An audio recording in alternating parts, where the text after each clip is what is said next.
Tractor नहीं खरीद पाया इसकी वजह से। क्योंकि अगर ट्रैक्टर में खरीद लेता है या मेरे बाबूजी के पास उतने पैसे आ जाते, 10वीं तक ट्रैक्टर अगर घर में आ जाती, तो फिर मैं ट्रैक्टर चलाता और खेती ही करता।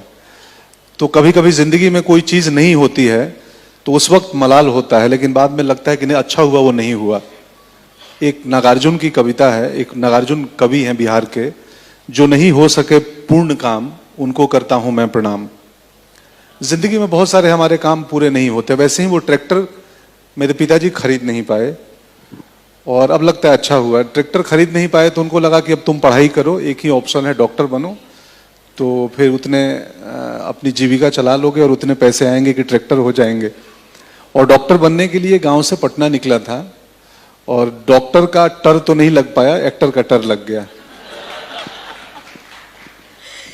लेकिन उस वक्त जब आपने डिसाइड कर लिया कि अब मैं अभिनेता बनूंगा, जब आपने डिसाइड कर लिया कि अब मैं नेशनल स्कूल ऑफ ड्रामा जाऊंगा, मैंने सुना आपने नीलेश मिश्रा के साथ एक शो किया, उसमें आपने कहा कि जिस दिन मैंने डिसाइड किया, तय किया कि मैं जाऊंगा स्कूल, उस दिन और जिस दिन मैं एक्चुअली एनएसडी गया उसमें 6 साल लग गए।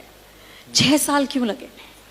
6 साल इसलिए लगे कि मैं +2 पढ़ाई करके पढ़ाई छोड़ दिया था और मैंने होटल की एक ट्रेनिंग की थी IHM पटना से, और फिर पटना के एक होटल में नौकरी करने लग गया था, शेफ था, किचन में असिस्टेंट शेफ था।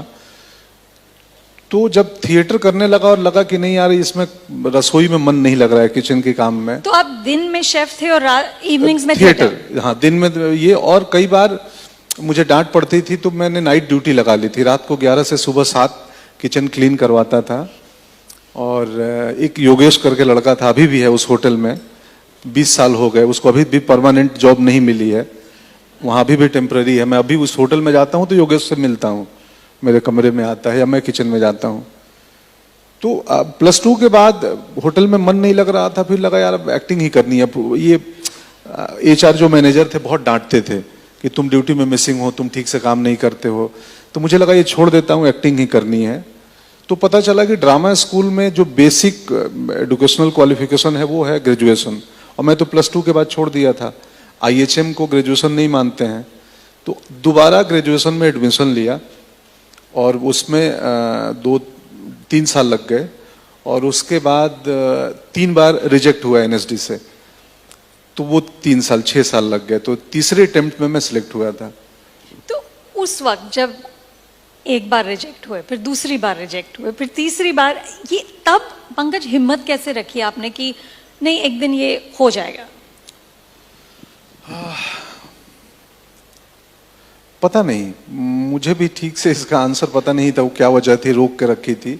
बट आई थिंक हमारी अपब्रिंगिंग या मैं जहां से आता हूं ना, वो ट्रैक्टर का नहीं होना ना, वो जब जिंदगी में सुविधाएं ना हो, इंफ्रास्ट्रक्चर ना हो, तो हम जल्दी हारते नहीं है, परेशानी नहीं होती, हमें लगता है हो जाएगा।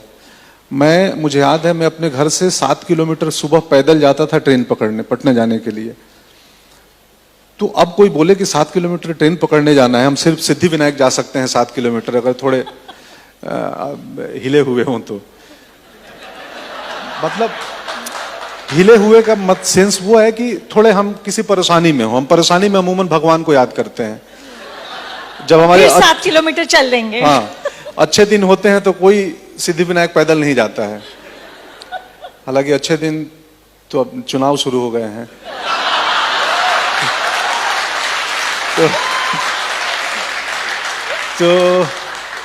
तो जब जिंदगी ही परेशानी में हो तो फिर 7 किलोमीटर या 70 किलोमीटर पैदल चलने में समस्या नहीं होती है।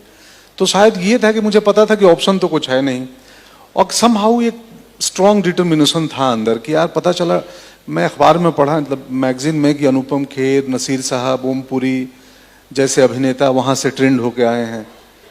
तो लगा कि ये एक माध्यम है जो अभिनेता बना जा सकता है, यहाँ की ट्रेनिंग जरूरी है। तो बस टिका रहा और समहाउ एक यकीन था खुद में कि हो जाएगा, आज न कल हो जाएगा, कितना दिन लोग इनकार करेंगे। वो सेम यकीन बॉम्बे में भी था। मैं हर दफ्तर में स्ट्रगल करने जाता था तस्वीर देने, वो हार्ड कॉपी के जमाना था, ईमेल आईडी नहीं आया था। तो मुझे लगता था तस्वीर नहीं देगा, दरवान दफ्तर में घुसने नहीं देगा, यू आर अंडर अरेस्ट तो नहीं करेगा ना, कि तुम इधर आए कैसे। तो आई थिंक वो कहीं से वो जज्बा थी या भरोसा था खुद पे, तो टिका रहा। उस वक्त जब सेकंड बार आपको रिजेक्ट किया, आपने अपने पेरेंट्स को बता दिया था कि मैं अभिनेता बनना वाला हूं? हाँ, मैंने पिताजी को बताया था बनना चाहता हूँ। और वो सपोर्टिव थे? बिल्कुल बिल्कुल सपोर्टिव थे, बट उनको सिर्फ चिंता थी कि तुम्हारे आगे की जिंदगी कैसे चलेगी, अगर ड्रामा स्कूल कर भी लोगे तो फिर नौकरी लगेगी। तो मैंने उनको बोल दिया था हाँ मेरी सरकारी नौकरी लग जाएगी। मैं अभिनेता का कोर्स करके सरकारी नौकरी करूंगा? सरकारी जॉब में, कि मैं ड्रामेटिक्स डिपार्टमेंट होते हैं ना, कि मैं वहां पे टीचर बन जाऊंगा। तो मेरे बाबूजी इसलिए ड्रामा स्कूल जाने दिए, यहाँ से निकलने के बाद घर में एक टीचर तय है कि ये कहीं किसी विश्वविद्यालय में ड्रामेटिक्स पढ़ा रहा होगा या किसी स्कूल में। पंकज, आपकी पहली फिल्म थी रन, जो 2004 में रिलीज हुई, लेकिन आपकी ब्रेक थ्रू फिल्म थी गैंग्स ऑफ वासेपुर, जो 2012 में आई। उन फिल्मों के बीच काफी साल थे जिनमें आप एक फिल्म में नजर आते थे। आई थिंक 2005 में अपहरण थी, 2006 में ओमकारा थी। उस वक्त अगेन आप स्ट्रगल कर रहे हैं, आप ऑफिस में अपनी फोटो लेके जा रहे हैं, तो ये यकीन कि अपना टाइम आएगा, ये कैसे रहा? अब क्या है ना, लोगों को बोलते हैं ना कि इसको उसने ब्रेक दिया, कि किसी एक एक्टर को कोई बड़ा प्रोड्यूसर ब्रेक देता है। मुझे सब ब्रेक देते थे, हाँ ब्रेक इधर किधर।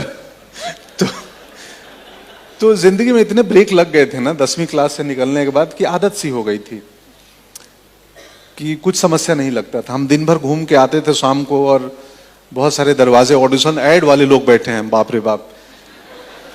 मैं कितने ऐड के ऑडिशन में जाता था, श्रीजी में, आराम नगर में, और अचानक कोई एक कास्टिंग की जिसकी ड्यूटी लगी है, वो लड़की दरवाजा खोले और दरवाजा के बाहर 30-40 अभिनेता खड़े हैं, और जो कद में छोटा है वो, उसके आगे 10 लोग हैं, तो एड़ियों पे आ जाता था कि मुझे देख ले, ऐसा ऐसा।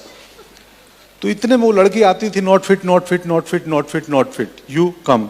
एक को बुलाती थी, 10 को नॉट फिट कर देती थी। मैं इतना नॉट फिट होने लगा था, मुझे घर जाने में डर लगता था, बीबी भी नॉट फिट ना बोल दे कि घर का दरवाजा खुले नॉट फिट।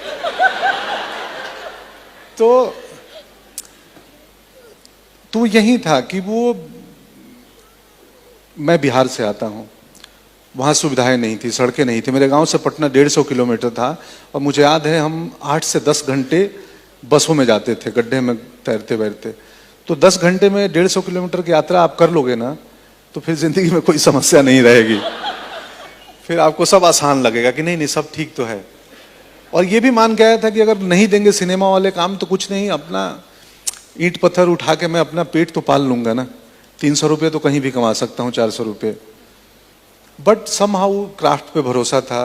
पत्नी मेरी सपोर्टिव थी, वो नौकरी कर रही थी। तो ऐसी मेरी जिंदगी में कोई ऐसी शाम नहीं हुई है जिस शाम मैंने खाने में तकलीफ हुई हो या अंधेरे स्टेशन के बाहर सोना पड़ा हो। बिल्कुल ऐसा नहीं है। हम काफी जो मन किया जैसी जिंदगी चाहे। हाँ, कमरे छोटे थे, दिल बड़ा था। अब कमरे बड़े हो गए हैं और दिल का तो पता नहीं। तो यही था कि 2 साल में कैमरा एक दफे दिखता था कभी। तो उस एक दिन कोई शूट करने गए, कुछ भी एक आध सीन का रोल, या मैंने टीवी में बहुत सारे इंस्पेक्टर बना हूं, तो ऐसे हथकड़ी उठा के, वो भी बड़ा कमाल होता है, बोलते हैं यू आर अंडर अरेस्ट।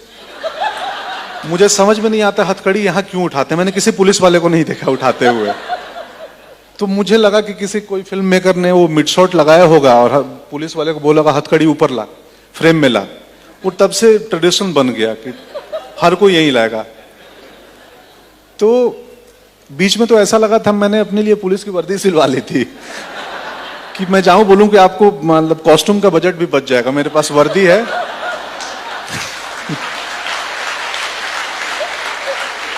मैं वर्दी भी खुद ही लाऊंगा। हाँ, मेरा कॉस्ट्यूम रेडी है सर, वर्दी। मेरी लाइनें भी मुझे पता है कि 10 तक गिनूंगा, बाहर नहीं आओगे तो गोली चला दूंगा।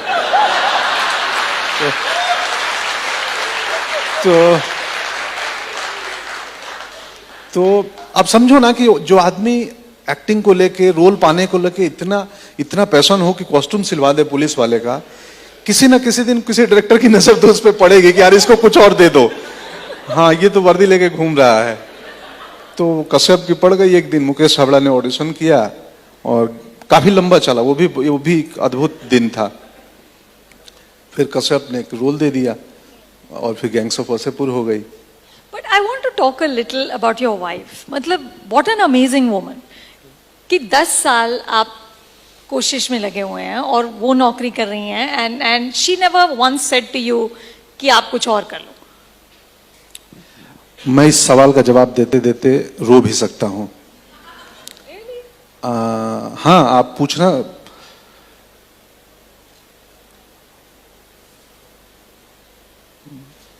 मैं बोल के और भावुक हो गया। बताता हूं, एक मिनट पानी पी लूं थोड़ा।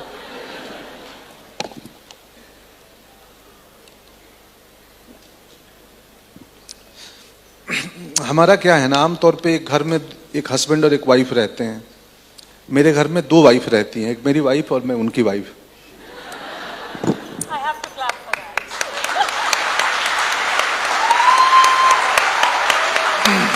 That's fantastic. तो पता नहीं, शायद मेरी ईमानदारी देख के उनको भरोसा होगा। और मैं बहुत सिंसियर एक्टर हूं। मतलब मैं खाना भी बना रहा होता हूं, आपके इंटरव्यू में बोला भी था कि मेरे लिए कुकिंग भी एक्टिंग है। मेरे लिए, मेरे घर में अभी पेंटिंग और कुछ काम चल रहा था सिविल का, मेरे लिए दुनिया का हर काम एक्टिंग है। तो वो शायद वो कहीं से समहाउ सबसे करीब थी, वो देखती थी, तो उसको इस बात का एहसास होगा कि अगर इतना ईमानदार है ये बंदा और अपने क्राफ्ट पे इतना लगा हुआ है तो कभी ना कभी अच्छे दिन तो आएंगे ही। मतलब वक्त बदलेगा, शायद यही रहा होगा। बाकी उनसे पूछना होगा, आपके नेक्स्ट कार्यक्रम में उनको लाऊंगा। तो उस वक्त उन 10 सालों में पंकज कभी भी हिम्मत कभी टूटी कि अब इसे छोड़ दो? नहीं मैम, कभी नहीं टूटी। कभी ऐसा नहीं लगा कि छोड़ दो इसे, क्योंकि मैं थोड़ा सा आध्यात्मिक किस्म का आदमी हूं। मैं सिर्फ जरूरतों पे फोकस्ड होता था कि मेरे नीड्स क्या हैं। मतलब मेरे को एक 6x3 का बिस्तर बन जाए, आप घर जितना बड़ा बना लो, लेकिन सोओगे एंड ऑफ द डे एक बिस्तर पे ही। तो मेरी जरूरतें बड़ी सीमित थी। और कुछ ऐसे गुरु मिले थे ना जिंदगी में, जिनके साथ पढ़ाए थे, जो मेरे टीचर्स थे, तो वो पता नहीं कौन सी बूटी खिला के भेजे थे कि चाहते नहीं थी। मैं कभी भी परेशान नहीं होता हूं कि बाबा ये नहीं हो रहा है जिंदगी में, ये चाहिए वो चाहिए। बेसिक बीबी बच्चे खुश हैं, मैं खुश हूं, 6x3 का बिस्तर है, बहुत है। तो ऐसी कोई बड़ी चाहत नहीं थी, बहुत छोटी छोटी चाहतें और थी। बॉलीवुड की चकाचौंध कभी उससे कोई इम्पैक्ट नहीं हुआ? नहीं नहीं नहीं नहीं, बिल्कुल नहीं हुआ, बिल्कुल नहीं हुआ। मुझे तो अभी भी हर नया बंदा जो मुझसे मिलता है, आजकल बहुत लोग मिलते हैं, कहानियां सुनाने आते हैं, मुझे हर आदमी मेरे से बहुत ज्यादा टैलेंटेड लगता है। तो मैं तुरंत विनम्र हो जाता हूं कि पता नहीं ये कौन सी कहानी और क्या दृष्टि लेके आए हैं। उस चक्कर में एक आध फिल्में भी कर ली, और सेट पे गया तो पता चला इनको कुछ मालूम नहीं है।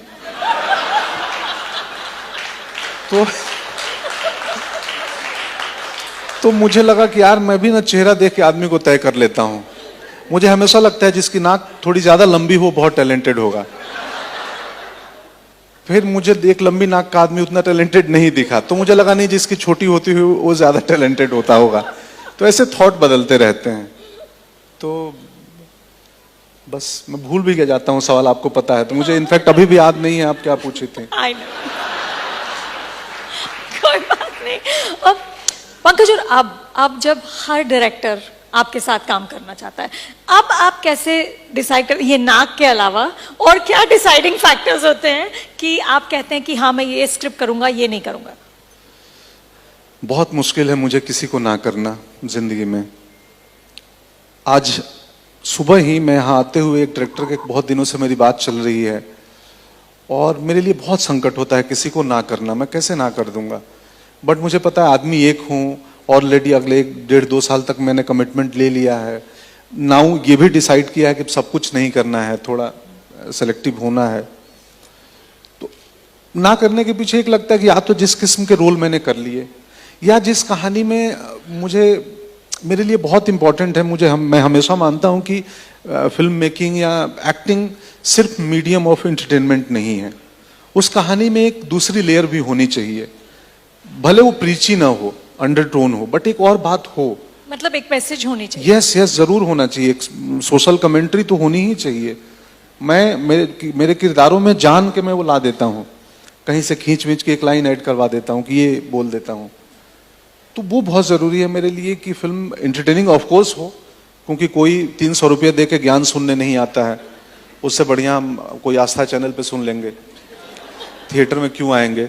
एंटरटेनिंग हो, बट अगेन सिर्फ मीडियम ऑफ एंटरटेनमेंट नहीं है सिनेमा, तो एक बात हो, तो इस पे ध्यान देता हूं इन दिनों चुनते हुए। कई बार कंपनी बहुत जरूरी है कि लोग कैसे हैं, किनके साथ काम करने में मजा आता है, जो डीओपी, जो डीपी हो गए या डायरेक्टर हो गए और बाकी टीम। तो अभी धर्मशाला में थे हम लोग, एक हफ्ते बहुत मजा आया 83 के लिए। बहुत जबरदस्त टीम है और बहुत ही अलग किस्म की एनर्जी थी, जोश था वहां पे। तो लोग भी बहुत इंपॉर्टेंट है, किनके साथ काम करते हो।